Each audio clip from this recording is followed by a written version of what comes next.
Order, order. I have a short statement to make. His Majesty the King is visiting Parliament next Wednesday. Between 3:15 and 3:45, the sitting of both houses will be temporarily suspended.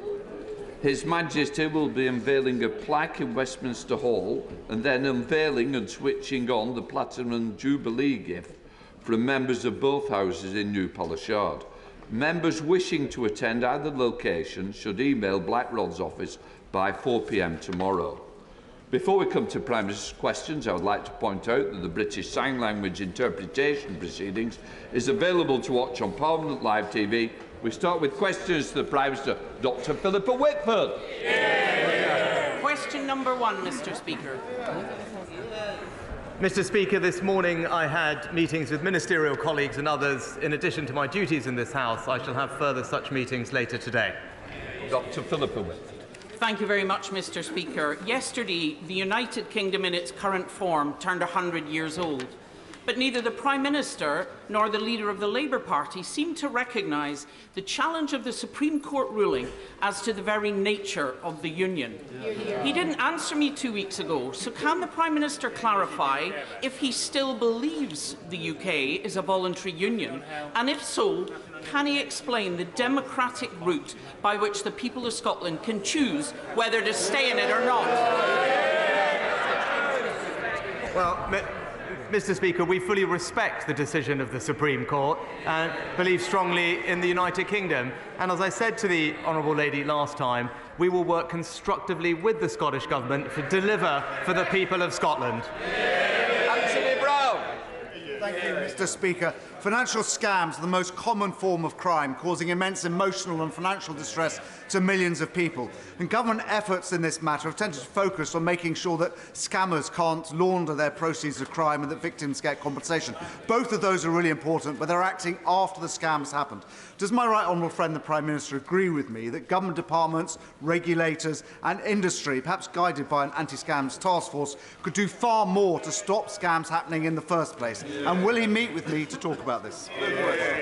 Well, Mr. Speaker, my honourable friend is right to highlight the hurt that scammers and fraudsters can cause. We are working closely with industry to block more fraudulent calls from reaching the public, and importantly, our new online safety bill will place duties on the largest internet companies to tackle scam ads. I would be happy to meet with my honourable friend to discuss further. We now come to the Leader of the Opposition, Keir Starmer.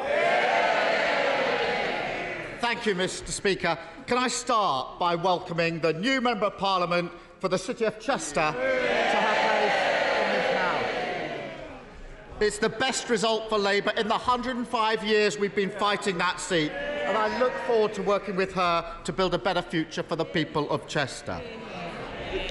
Mr. Speaker, the Conservative Party promised the country it would build 300,000 houses a year. This week, without asking a single voter, the Prime Minister broke that promise by scrapping mandatory targets. What changed? Mr. Speaker, let me start by also welcoming the Honourable Lady to her place. Now, the Honourable Gentleman comes here every week, and I know he's focused on the process and the politics, but I don't think he's actually taken the time to read the detail of what we are doing to improve our planning system. So let me just explain what we are doing. Mr. Speaker, we are protecting the Greenbelt. We are investing millions to develop brownfield sites. And we're providing support and protection for local neighbourhood plans. Just this morning, the Shadow Housing Secretary said, communities should have control over where homes are built and what sort of homes are built. That's my position, that's her position. What's his position?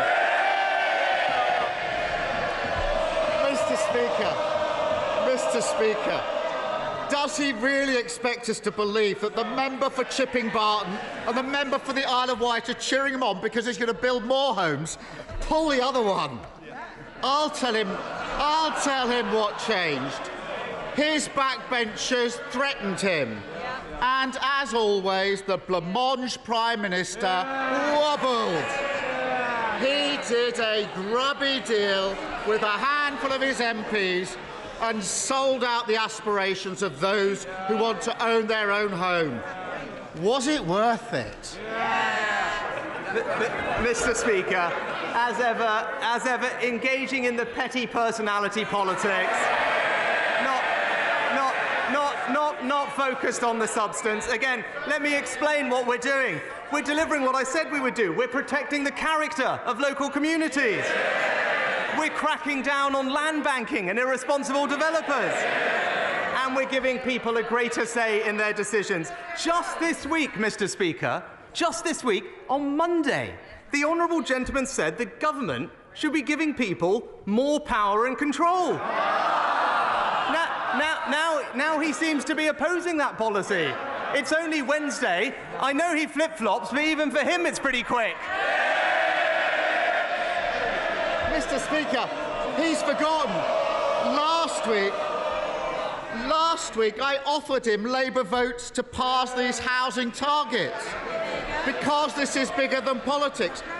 The former Housing Secretary on their side said scrapping mandatory targets would, this is his words from their side of the House, be a colossal failure of political leadership. No wonder he doesn't want to fight the next election, Mr. Speaker.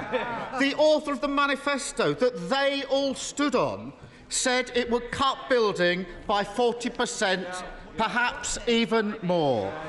Why would he rather cripple house building than work with us to get those targets through? Mr. Speaker, we're not going to work with the Labour Party on housing. You know why? We'll have a look at their record on housing. In London, the former Conservative mayor in 5 years built 60,000 affordable homes. The current Labour mayor, half of that amount. In Wales, we want to build 12,000 homes. What are Labour delivering? Half of that, Mr. Speaker. The Labour Party talks, the Conservatives deliver. Mr. Speaker, as ever, too weak to stand up to his own side on behalf of the country. Mr. Speaker, I noticed there was another U-turn last night, this time on wind farms. Actually, I agree with that one, but is there no issue on which he won't give in to his backbenchers? Now, Mr. Speaker, how did his colleague, Baroness Mone, end up with nearly £30 million of taxpayers' money in her bank account? Well, Mr. Speaker, let me say, like everyone else, I was absolutely shocked to read about the allegation. It's absolutely right.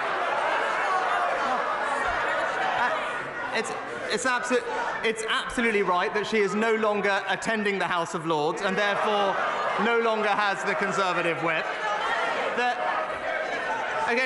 The one thing we know about the honourable gentleman, he is a lawyer. He should know there's a process in place.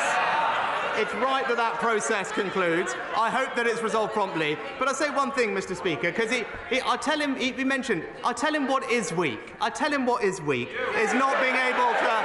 I'll tell him, and that's not being able to stand up to people. I know he's taken some advice from Gordon Brown lately. Why doesn't he listen to a former minister in Gordon Brown's government who just said, why does the Labour Party refuse to stand up for workers in businesses like pubs and restaurants who will lose business as a result of the train strikes? Labour should stand up for working people. If he's strong, that's what he should do. Mr. Speaker, it may not seem like it, but he's supposed to be the Prime Minister. This morning, his Transport Secretary said that his flagship legislation on strikes, this is what he said this morning, his Transport Secretary, might want to listen to this, is clearly not going to help with the industrial action we're facing. He should stop grandstanding, stop sitting on his hands, get round the table and resolve these issues. And everyone can see what's happening here. A Tory politician got their hands on hundreds of millions in taxpayers' money and then provided Duff PPE, and he says he's shocked. He was the Chancellor. He signed the cheques. How much is he going to get back? Mr. Speaker, It's right that he brought up legislation with regard to strikes, and I'm very happy to address it, actually. So hard-working families right now in this country are facing challenges. The government has been reasonable. It's accepted the recommendations of an independent pay body, giving pay rises in many cases higher than the private sector. But if the union leaders to continue to be unreasonable, then it is my duty to take action to protect the lives and livelihoods of the British public. And that's why, Mr. Speaker, since I became Prime Minister, I have been working for new, tough laws to protect people from this disruption. That's the legislation he's asking about. Will he now confirm that he'll stand up for working people and that he and his party will back that legislation? Mr. Speaker, he's obviously not heard what his Transport Secretary said about that legislation this morning. And it's obvious why they're so opposed to Labour's plans to clean up Westminster. They all voted for tax rises for working people, while one of their unelected peers pocketed millions flogging dodgy PPE. Should be ashamed. Now, Mr. Speaker, I want to raise something that is worrying parents across the country. Our hearts go out to the families of the children who've tragically died from the outbreak of Strep A in recent weeks. I'm very happy to work with the government on this. So can he take the opportunity to update the country on the measures the country is taking to keep children safe this winter? Well, Mr. Speaker, my thoughts are, of course, with the families of the children who have sadly lost their lives. We are seeing a higher number of cases from Strep A this year compared to usual. What I can say is that the NHS, who I have sat down to talk about this, are working very hard to make sure parents are aware of the symptoms that they should be looking out to, because this can be treated appropriately with antibiotics. There are no current shortages of drugs available to treat this, and there are well-established procedures in place to ensure that that remains the case. And the UK SHA are monitoring the situation at pace, and what they have confirmed is that this is not a new strain of Strep A, so people should be reassured about that. There is no reason to believe that it has become more lethal or more resistant to antibiotics, so the most important thing for parents to do is look out for the symptoms and get the treatment that is available for them. Thank you, Mr. Speaker. Airbnb-type short-term lets provide a positive experience for many holidaymakers, but too many cause real issues for local communities. In Westminster, we have 13,000 Airbnb properties alone. Does my right honourable friend, the Prime Minister, agree with me that it is now time to consider a registration scheme managed by local authorities so councils can properly manage this growing sector? My right honourable friend, the Levelling Up Secretary, has indeed said that we will deliver a new tourist accommodation registration scheme, something I know my honourable friend has asked for. It will increase appropriate regulation of the sector, better understand and monitor the impact on local communities, and we will also consult on whether planning permissions should be required for new short-term holiday lets, especially in tourist hotspots. Can I welcome the new leader of the SNP and thank Ian Blackford previously. Stephen? Thank you, Mr. Speaker. I wish to begin by paying tribute to my friend and colleague, the Right Honourable Member for Ross Skye and Loch Aber, who has served us with diligence and duty for the last 5 years. Mr. Speaker, he is a giant of the Scottish independence movement. Mr. Speaker, he's seen off not one, not two, but 3 consecutive Tory Prime Ministers. Indeed, he was on to his 4th in recent weeks. And to that latest Prime Minister, I have a very simple question. What does he consider to be the greatest achievement of the Conservative Party in government since 2019? Leaving the single market and customs union, ending freedom of movement, denying Scotland her democracy, or getting the Labour Party to agree with all of the above? Mr. Speaker, can I start by offering my genuine and warm, heartfelt best wishes to the Right Honourable Member for Ross Skye and Loch Aber. I know the whole House will miss his weekly contributions. And may I also congratulate or join the First Minister in congratulating the honourable gentleman on his appointment as a Westminster leader of the SNP. I look forward to a constructive debate with him across the dispatch box. And Mr. Speaker, the answer to his question is actually very simple. The things that we are most proud of in the last couple of years is making sure that we protected this country through the pandemic with furlough and with the fastest vaccine rollout. Mr. Speaker, far be it for me to offer advice to a near billionaire, but he's going to have to up his game. And here's why, because in the last 15 minutes, a poll has landed which shows that support for Scottish independence has now hit 56%. And support for the Scottish National Party sits north of 50%. So in that context, can I ask the Prime Minister, does he consider that increasing energy bills on households in energy-rich Scotland by a further £500 will cause those poll numbers to rise or to fall? Well, Mr. Speaker, what we're delivering for households across the United Kingdom, including those in Scotland, is £55 billion of support with energy bills. It will save a typical homeowner about £900 under their bills this winter, with extra support for the most vulnerable. And that is, Mr. Speaker, an example of the United Kingdom and the Union delivering for people in Scotland. David Morris. Thank you, Mr. Speaker. Mr. Speaker, the Eden Project North is now getting right to the end of the process. It's gone through right to the levelling up stage 2. It has planning permission, it has land allocation, it has everything that's going to offer the north of England. Prime Minister, when are we going to be getting the Eden Project North?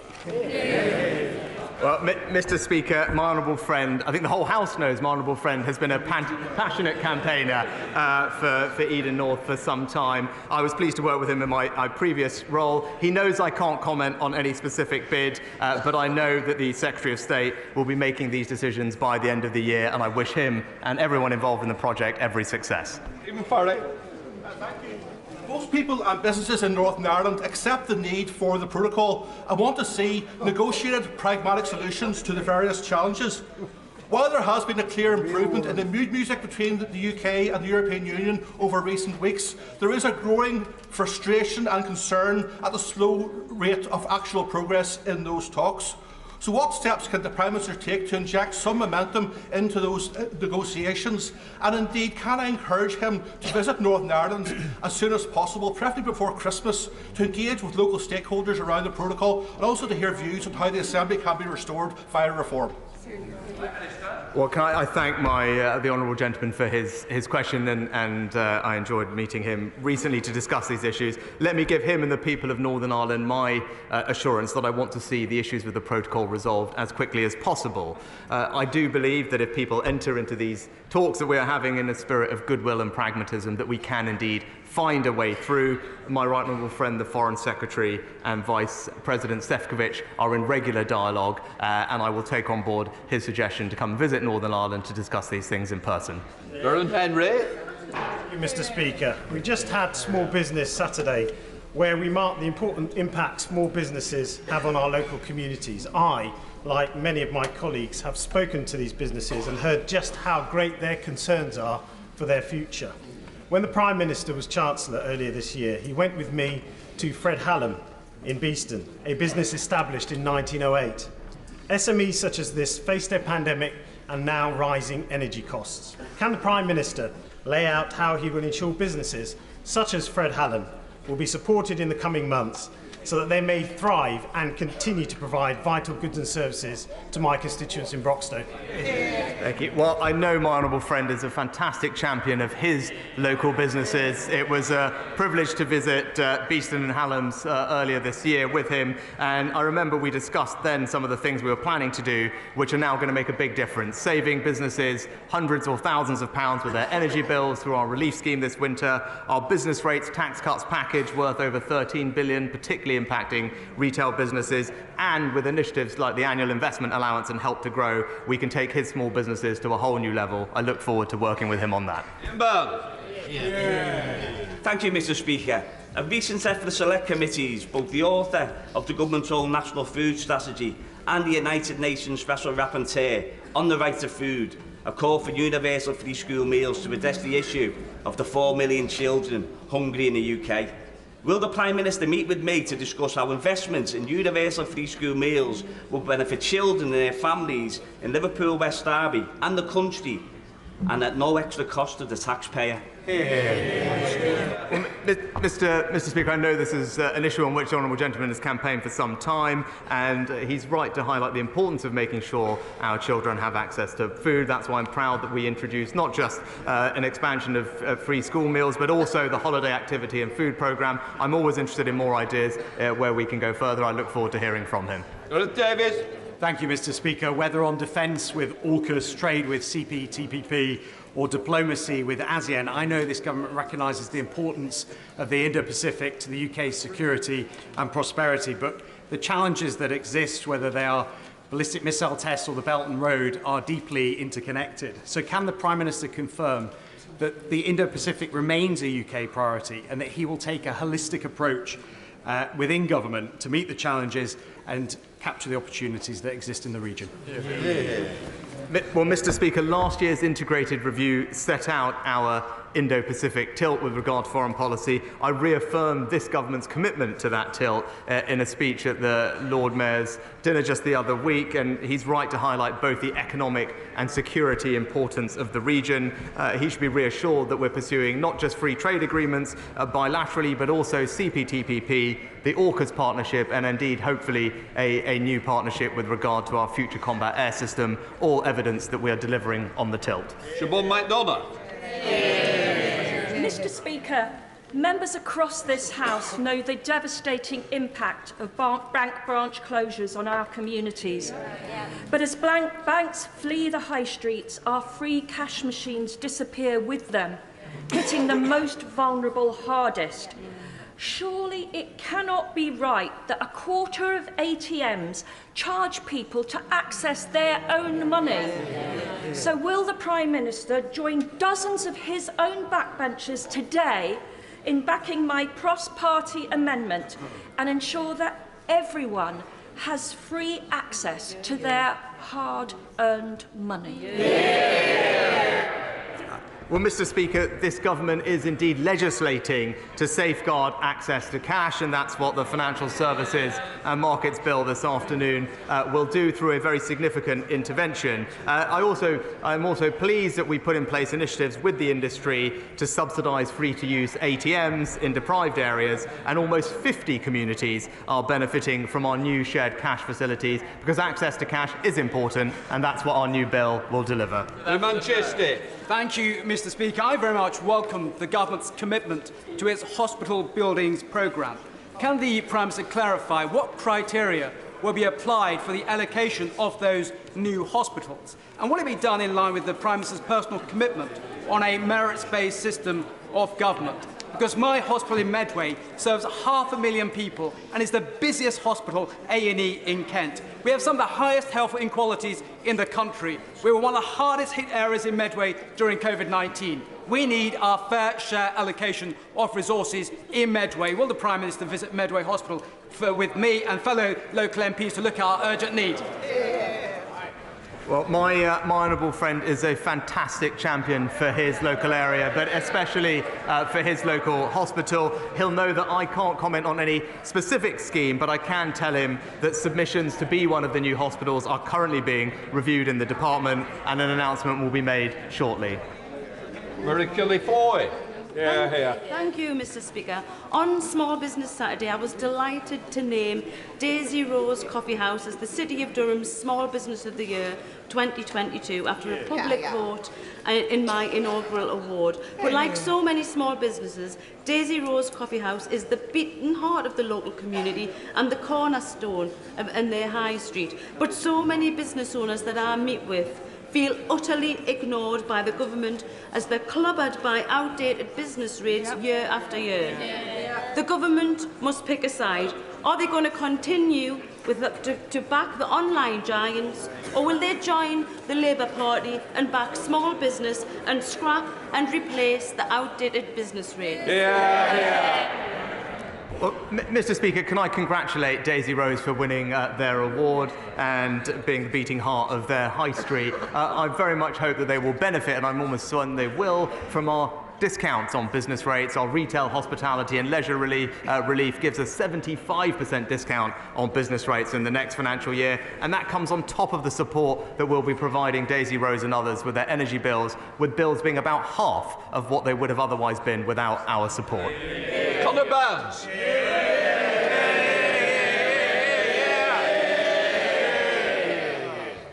Thank you, Mr. Speaker. Mr. Speaker, can I thank you and colleagues across the House for your kindness and encouragement in recent weeks. Can I ask my right honourable friend, the Prime Minister, this afternoon to recommit the government he leads to our ambition of levelling up communities in every part of our great United Kingdom? And to that end, could I invite my right honourable friend to come and visit my Bournemouth West constituency and see the latest school rebuild, the multi-million-pound rebuild of the Oak Academy, which will stand as a lasting tribute of opportunity to the people I have the privilege of serving in this House. Well, Mr. Speaker, can I say that it's very nice to hear from my right honourable friend today, and he's absolutely right. There is no better way to spread opportunity around the country than by investing in our children's future. I'm absolutely delighted that Oak Academy in his constituency is benefiting from our school rebuilding programme, and I will certainly ask my office to keep his kind invitation in mind. Alan Doran. Thank you, Mr. Speaker. Mr. Speaker, I've raised this matter before, but despite meeting with a previous Prime Minister in 2020, this matter has not progressed. In 1984, I was a serving police officer on the Metropolitan Police when, on the 17th of April, WPC Yvonne Fletcher was shot in the back and killed whilst policing a political demonstration outside the Libyan embassy. No one has ever been charged in connection with her murder. In November last year, in delivering his judgment in a civil case, a senior High Court Justice, Mr. Justice Spencer, said, "I am satisfied that on the balance of probabilities that the defendant, Saleh Mabrouk, is jointly liable for the shooting of WPC Yvonne Fletcher on the doctrine of common design." Will the Prime Minister meet with me to see how this case may be taken forward and finally bring those responsible for the murder of Yvonne to justice in a criminal court? Oh, can I thank the honourable gentleman for his continued work on this case. As he said, it's something that he has raised before. He'll appreciate that while I can't speak in detail on any particular case, there are differences in the standard of proof required for civil and criminal proceedings. That said, the CPS will consider any new information that is referred to them by the police in relation to this case, and of course, I'd be very happy to meet with him. Jackie Doyle-Price. Returning to the theme of communities being able to decide where to build, in Thurrock we embrace our obligations to deliver more new homes, and at Arena Essex we have an application to deliver 2,500 new homes ready to go. However, there is a standing objection to any development over 300 homes from National Highways because of the impact on junction 30 of the M25. Could I ask my right honourable friend what advice he gives to Thurrock Council as to how they can deliver their housing obligations with this national constraint? Mr. Speaker, I thank my honourable friend for her question, and she highlights a great example of a council that is trying to do the right thing and put the right homes in the right places. They should have our support. If I'd ask her, please, to write to my right honourable friend, the Levelling Up Secretary, with the details of the issue so we can give her a full response, but praise her council to trying to make sure that we can build the homes where we need them. Dame Diana Johnson. Thank you, Mr. Speaker. Why can't the government process asylum claims within 6 months, thereby saving £5.6 million a day on asylum seekers' accommodation, granting asylum to those who need it quickly, and stopping the abuse of the system, which currently has a backlog of 147,000 asylum claims? Mr. Speaker, what we are doing is significantly increasing the number of caseworkers. We are on course to double it by next spring, with several hundred already in place. And she is right that the process takes longer than it should. Often, that is because people are able to exploit some of the rules in our system and make sequential claims. that is exactly the type of thing that the Home Secretary and I are working on fixing, and I look forward to having the party opposite support when we do. Thank you, Mr. Speaker. There have been more reported deaths and adverse reactions following mRNA vaccination in 18 months than there has been to every conventional vaccine administered worldwide for the last 50 years. And given that mRNA vaccines are not recommended for pregnant women or those who are breastfeeding, would my right honourable friend overturn the Big Pharma-funded MHRA's recent recommendation that these experimental vaccines are administered to children as young as 6 months of age? Well, Mr. Speaker, let me first say that I believe COVID vaccines are indeed safe and effective. And no vaccine, COVID or otherwise, will be approved unless it meets the UK regulator standards of safety, quality and effectiveness. We have an independent body. The JCVI determines which age groups the vaccine is recommended for use in as part of the vaccination programme, and of course the ultimate decision will lie with parents. Kevin Brannan. Thank you, Mr. Speaker. During COVID, we all applauded our NHS nurses who put their lives on the line to help millions of our constituents and our loved ones. But we now know that at the same time, Tory spivs were helping themselves, using their connections and COVID to help themselves to millions of pounds of public money. Why is the Prime Minister on the side of the spivs and not on the side of the nurses? Mr. Speaker, what everyone was doing at the time was working as hard and as quickly as they could to get the PPE to get the PPE needed for our frontline workers, including our nurses. Actually, there was an independent procurement process. Ministers were not involved in the decision-making, but it was right, Mr. Speaker, but that people gave their ideas about where to get them from. Indeed, the Shadow Chancellor herself suggested that we should get PPE from a law firm. She suggested we should get ventilators from a football agent. Everyone was trying as hard as they can. We should remember the context and stop playing politics. Thank you, Mr. Speaker. 2 weeks ago, more than 350 people attended a meeting in Skegness to discuss the use of 5 seafront hotels to house asylum seekers. They were united in their view that there was a long-term economic impact and a pressure on public services. They told me loud and clear that, like the Prime Minister, they think hotels are the wrong place for asylum seekers.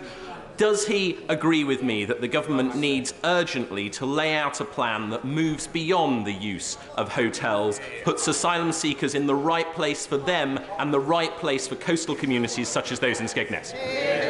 I completely agree with my honourable friend. We are now spending £6 million a day housing asylum seekers. Hotels are incredibly expensive. We will urgently bring forward proposals to reduce the pressure, but as he knows, as I know, the best way to solve this problem sustainably is to reduce the number of illegal migrants coming to the United Kingdom, and that's what this government will deliver. Chris Elmore. Thank you, Mr. Speaker. Audit Wales has confirmed that the Welsh Labour government responded well and got on with the job of delivering value for taxpayers' money.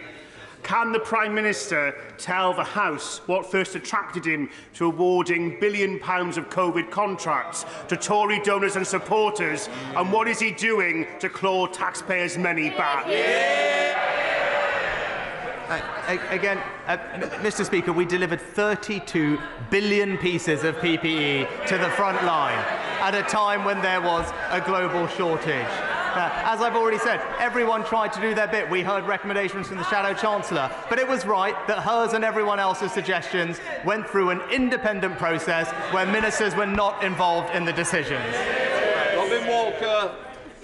Josh McAllister's independent review of children's social care has been with the government since May, and I understand there's been some disappointment that the response to it won't be published before Christmas. But can the Prime Minister ensure, given the very important recommendations about some of the most vulnerable children in our society and the families who support them, the people who support them, that there will be a strong and robust government response as early as possible in the new year? Yes, my honourable friend obviously knows this subject area well. He's right to highlight the importance of making sure that we do provide good quality support to vulnerable children. The report has a lot of interesting suggestions in it, and he's right, and I can commit to him, we will respond in due course. Final question, Claire Hannah. Thank you very much. Prime Minister, over 70% of Northern Ireland's international tourists arrive to Dublin and travel across the land border. The UK Government's proposed electronic travel authorisation would likely mean the North being struck off the itinerary of operators and many independent travellers. And the last thing we need is a barrier to one of our biggest economic drivers, to say nothing of the impact on non-Irish and British people living in Ireland. Members from across the House have acknowledged that our border isn't a normal one. Will the Prime Minister commit to scrapping this unworkable proposal? Mr. Speaker, I can give the Honourable Lady my assurance that we remain very committed to the common travel area and indeed do not want to see any checks on the island of Ireland, and that's why we're working very hard to resolve the issues with the protocol and ensure Northern Ireland's place in the United Kingdom. Obviously, it's not on this wheel. Right, let us go on to the urgent question. Urgent question, Dame Margaret Hodge.